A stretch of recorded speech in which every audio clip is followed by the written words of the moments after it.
Thank you, Margaret. And thank you, Irina and Vera and Charles University and Prague for hosting us. It's really nice to be here.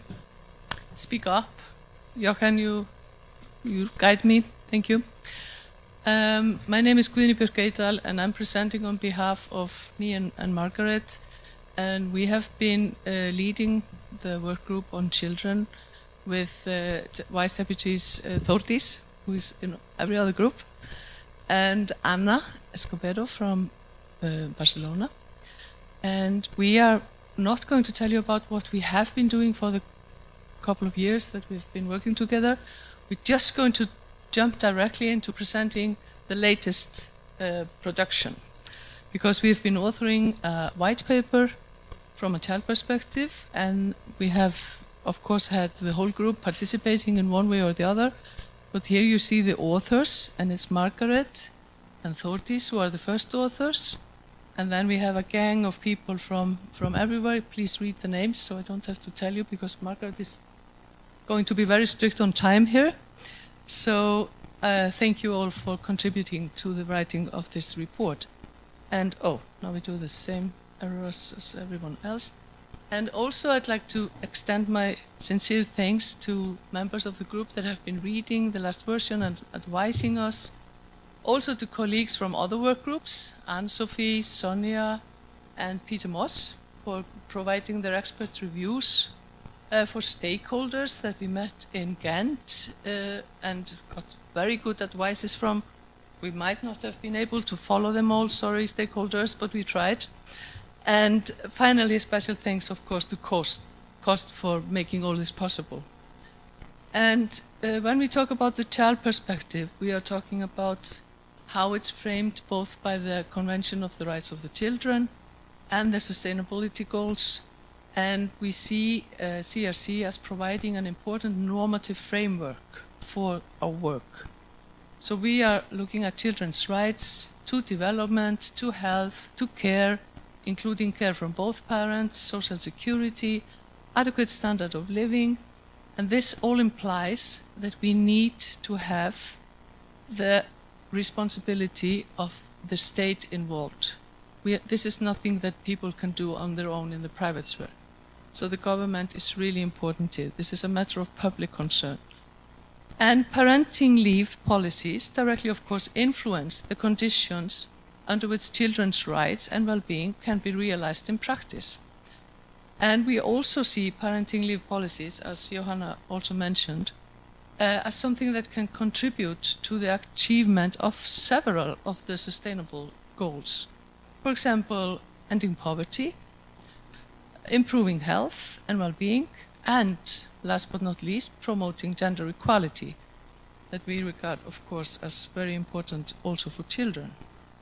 The white paper, how we do this, it combines a comparative analysis of paid parental leaves during the child's first year of life with a review of evidence on how parenting leave policies and their design elements affect children's well-being. So we start with a section on children's well-being, and then parental leave policies.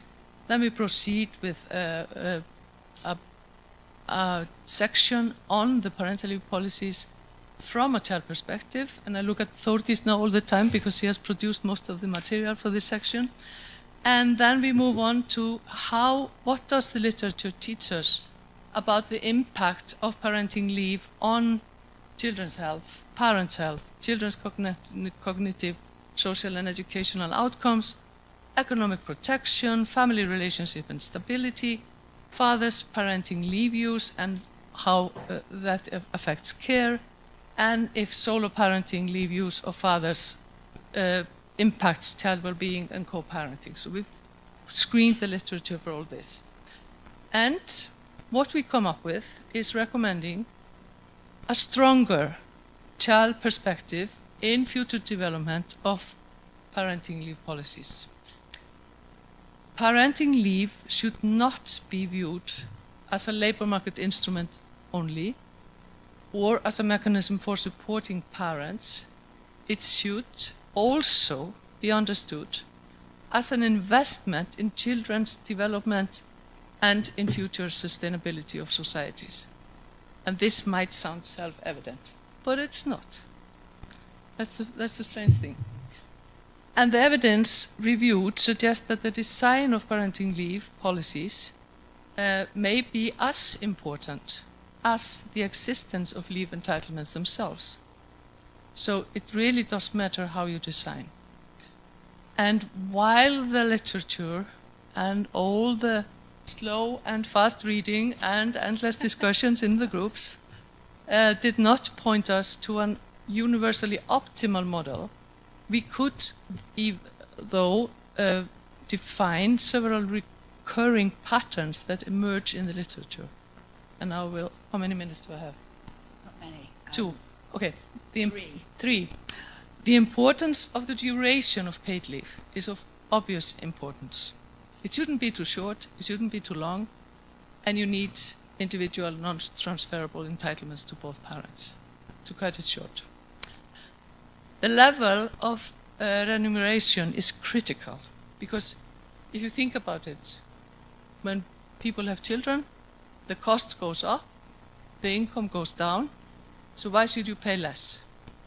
And now I'm looking at Anne-Sophie that has actually suggested that we pay more than 100% to parents to cover all the extra cost that comes into play at this point in time. And we should also be very careful with not paying too low benefits to those who are out of labor market, and that speaks directly into what Johanna and Þórdís have produced in their report. Eligibility is also probably reflecting what you've already written, that now we have a system or systems that depend largely on formal employment relationships, much more than the child.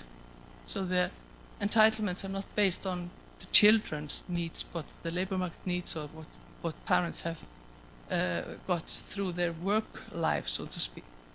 And as we say here, children do not choose their parents, nor their labor market position. And we should have all parents with the same entitlements to leave because all children need the same amount of care. And we worry about the Matthew effects in the ongoing systems, probably again in line with what you have been writing about.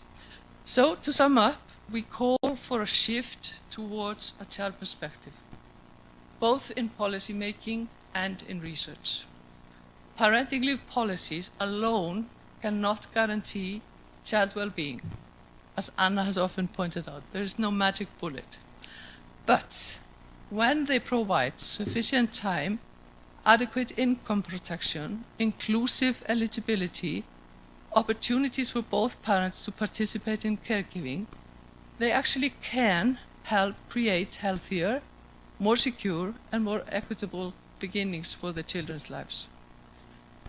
A child-centered perspective ultimately implies a simple but very powerful principle: no child should be left behind at the beginning of life. Thank you.